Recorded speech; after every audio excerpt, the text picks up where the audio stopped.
ನಮಸ್ತೆ ಸ್ನೇಹಿತರೆ, ನನ್ನ ಹೆಸರು ರತ್ನ.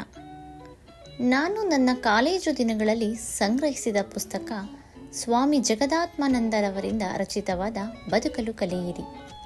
ಅಂದು ಒಬ್ಬ ವಿದ್ಯಾರ್ಥಿನಿಯಾಗಿ ಓದಿದ ದೃಷ್ಟಿಕೋನವೇ ಬೇರೆ, ಇಂದು ಒಬ್ಬ ಗೃಹಿಣಿಯಾಗಿ 2 ಮಕ್ಕಳ ತಾಯಿಯಾಗಿ ಓದುವ ಹಾಗೂ ಅರ್ಥೈಸಿಕೊಳ್ಳುವ ದೃಷ್ಟಿಕೋನವೇ ಬೇರೆಯಾಗಿದೆ.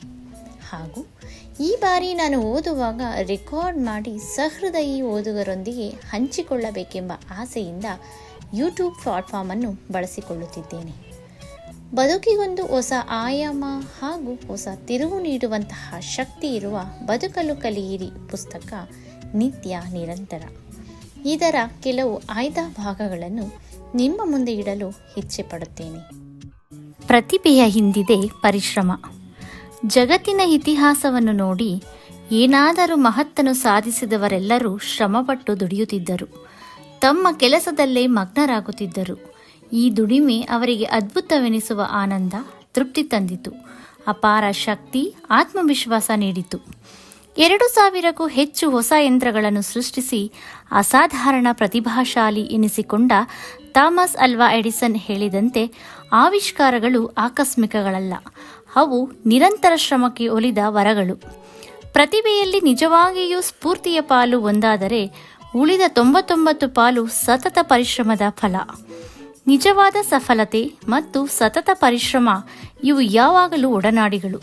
ಅವಿರತ ಪರಿಶ್ರಮದಿಂದ ಮಾತ್ರ ಅತ್ಯಂತ ಅಮೂಲ್ಯ ವಸ್ತುವನ್ನು ಪಡೆಯಬಹುದೆಂಬುದನ್ನು ನಾವು ಮತ್ತೆ ಮತ್ತೆ ನೆನಪಿಗೆ ತಂದುಕೊಳ್ಳಬೇಕು.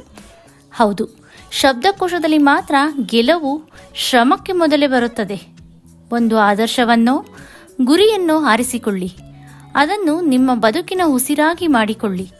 ಬೇರೆ ಯೋಚನೆಗಳನ್ನೆಲ್ಲ ದೂರಕ್ಕೆ ತಳ್ಳಿ ನಿಮ್ಮ ಪೂರ್ಣ ಮನಸ್ಸು, ದೇಹ, ಮಾಂಸಖಂಡಗಳು, ನರವ್ಯೂಹ ಅದೊಂದೇ ವಿಷಯವನ್ನು ಚಿಂತಿಸಲಿ, ಕನಸು ಕಾಣಲಿ. ಮಹಾತ್ಮರಾಗಲು ದಾರಿ ಅದೊಂದೇ ಎಂಬುದು ಮಹಾತ್ಮರೊಬ್ಬರ ವಚನ. ನಾವು ಮಹಾತ್ಮರೆನಿಸಿಕೊಳ್ಳಲು ಹೆಣಗಬೇಕಿಲ್ಲ, ಸಂಶೋಧನೆಗಳನ್ನು ಮಾಡಿ ವಿಜ್ಞಾನಿಗಳಾಗಬೇಕಿಲ್ಲ. ಒಬ್ಬರಂತೆ ಒಬ್ಬರಲ್ಲ, ಒಬ್ಬರಂತೆ ಒಬ್ಬರಿಲ್ಲ. ನಡೆ, ನುಡಿ, ಅಭಿರುಚಿ, ಆಸಕ್ತಿ, ಸಂಸ್ಕಾರ, ಸಾಮರ್ಥ್ಯಗಳಲ್ಲಿ ವ್ಯತ್ಯಾಸವಿದೆ ನಿಜ. ನಾವು ಯಾರನ್ನು ಅನುಕರಣೆ ಮಾಡಬೇಕಿಲ್ಲ, ಆದರೆ ಹಿಡಿದ ಕೆಲಸದಲ್ಲಿ ಸಫಲತೆಯನ್ನು ಪಡೆಯಬಲ್ಲೆವೇನೋ, ಉತ್ಸಾಹ ಆನಂದದಿಂದ ಇರಬಲ್ಲೆವೇನೋ, ನಿಶ್ಚಿಂತೆ ನಿರ್ಭೀತಿಯಿಂದ ಬದುಕಿನ ದಾರಿಯನ್ನು ಕ್ರಮಿಸಬಲ್ಲೆವೇನೋ, ಅನಾಥ ಪ್ರಜ್ಞೆಯನ್ನು ಮೆಟ್ಟಿ ನಿಲ್ಲಬಲ್ಲೆವೇನೋ, ದೈನ್ಯ, ದಾಸ್ಯ, ಕೀಳರಿಮೆಯ ಭಾವನೆಗಳಿಂದ ಮೇಲೇರಬಲ್ಲೆವೇನೋ. ಧರ್ಮ, ಕಲೆ, ಸಾಹಿತ್ಯ, ಕೃಷಿ, ವಿಜ್ಞಾನ ಯಾವುದೇ ಕ್ಷೇತ್ರಗಳಲ್ಲಿ ಅತ್ಯುನ್ನತ ಸಿದ್ಧಿಯು ಪ್ರಾಮಾಣಿಕ ಅವಿಶ್ರಾಂತ ಶ್ರಮದಿಂದಲೇ ಸಾಧ್ಯ. ಜನಾಂಗದ ಜ್ಞಾನ ಭಂಡಾರವನ್ನು ಉಳಿಸಿ ಬೆಳೆಸಿ ಕಾಯಕದ ಮಹಿಮೆ ಮಹಾತ್ಮೆಗಳಿಗೆ ಉಜ್ವಲ ನಿದರ್ಶನರಾಗಿ ರಾರಾಜಿಸುತ್ತಾರೆ. ಅವರ ಅಭೀಪ್ಸೆಯ ತೀವ್ರತೆ, ಅವರು ಪಟ್ಟ ಶ್ರಮ, ಅವರ ಮಾನಸಿಕ ಏಕಾಗ್ರತೆ, ಅವರು ಏರಿದ ಎತ್ತರ ಬದುಕಿನ ಯಾವ ಕ್ಷೇತ್ರದಲ್ಲಿ ದುಡಿಯುವವರಿಗೂ ನಿತ್ಯ ಸ್ಫೂರ್ತಿಯ ಸೆಲೆಯಲ್ಲವೇ?